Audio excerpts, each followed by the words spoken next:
Day 1. Monday the 1st of April, we travel from 4x Johannesburg through to Martinsdrift border post and into Botswana.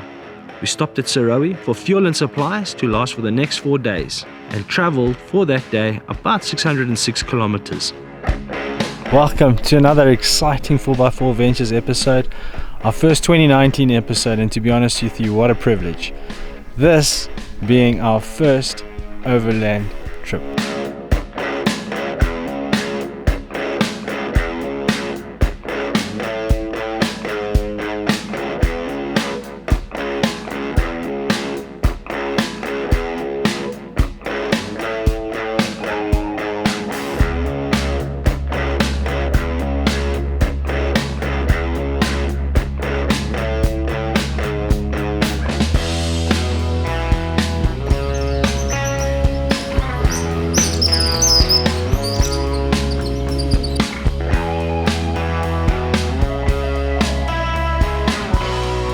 So it's been an awesome trip.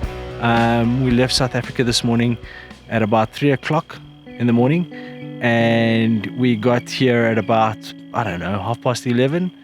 We set up camp, 20 minutes flat camp was set up, and we've just come back from an awesome game drive. The bush is amazing. Khama Rhino Sanctuary, look it up. And guys, this is a good one. So this is day one.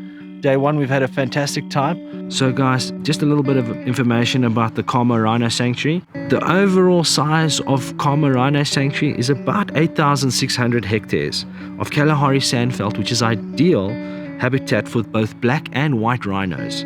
The Khama Rhino Sanctuary has well over 30 species of other animals and more than 230 species of bird. It was founded in 1992 by the community from the locals in the Serowe area. It is a community-based wildlife project in Botswana and an animal shelter to assist the diminishing rhino populations.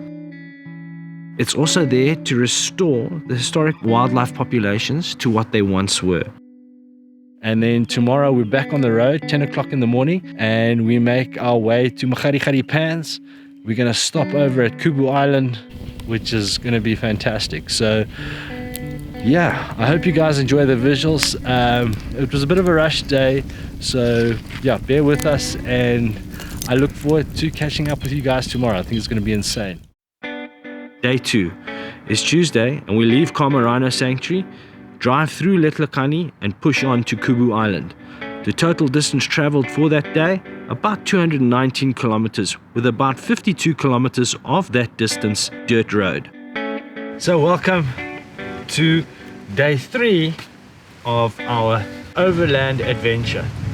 I'm here at Kubu Island, and I didn't do a video diary yesterday for day 2, just purely because there's a lot of wind. So just to give you a little bit of a recap as to yesterday's trip, we stayed at Khama Rhino Sanctuary for our first night, which was absolutely fantastic, brilliant place.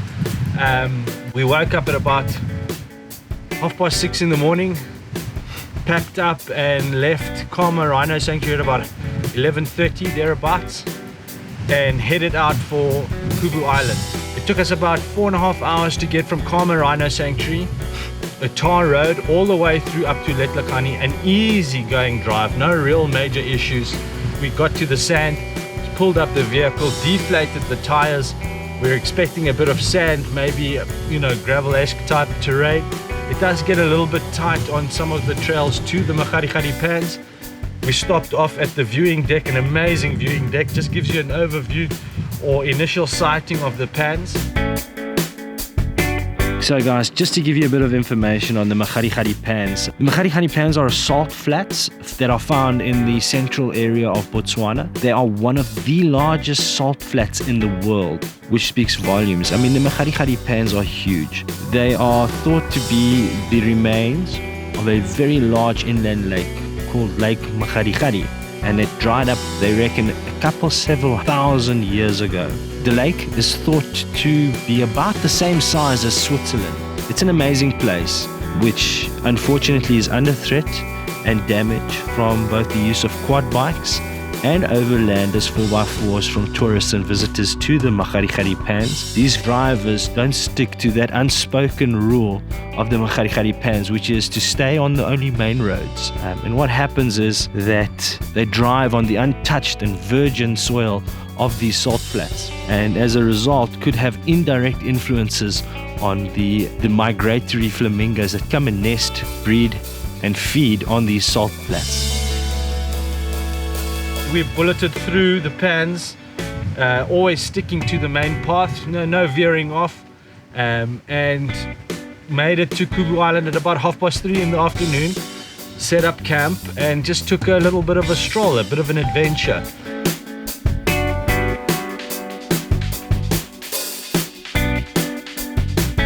For us it's been amazing, a lot of wind though, and we're staying in campsite number 12, and yeah, we're a little bit wind battered. Stay tuned and we'll see you at the next one. Cheers.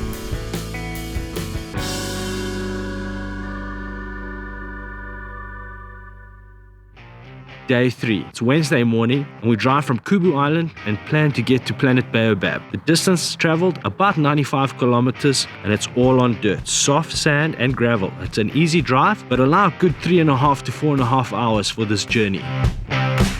Day 3. We are at Kubu Island. We woke up this morning lekker early, had a nice cup of coffee, and the wind is still pulling through. So we've kind of got it in our heads that maybe the solution would be to head out to Planet Baobab, which is at Gweta, I think about 130 kilometers as it says on the Tracks for Africa on the Garmin. I'm underneath these baobab trees here at Kubu Island.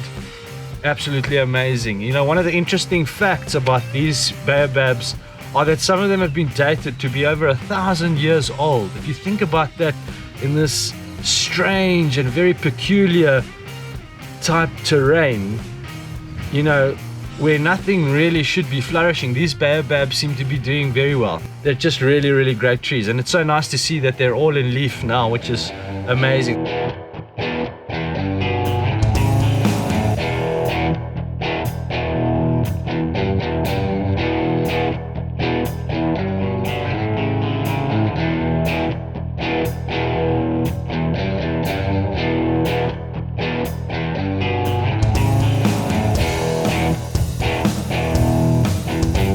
So we've stayed at Planet Baobab, a fantastic place. Yesterday we came through from Kubu Island and we drove all the way through to Planet Baobab in Gweta.